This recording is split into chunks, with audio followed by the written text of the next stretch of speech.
The yang factor, the idea of the will in this whole idea, I highlighted as Rollo May's idea, amazing book. If you want to go back, Love and Will.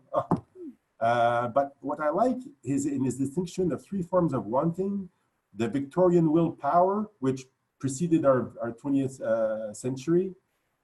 So the capacity to force our bodies against the desire, rationalism, moralism, and so on.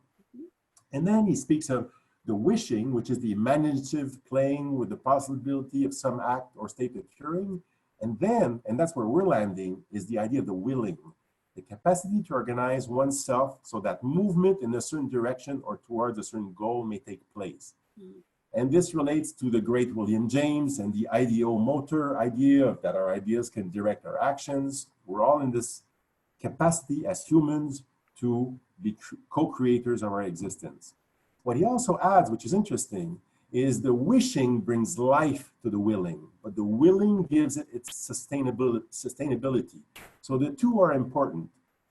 I also present how this intentional level can be presented at two levels. So you can have the individual level here, here on the left-hand side.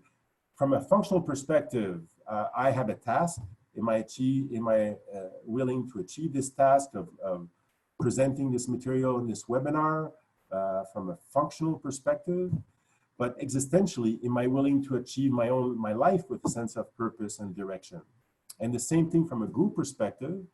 Are we willing to achieve, Kim and I, this collaboration to put this webinar on air?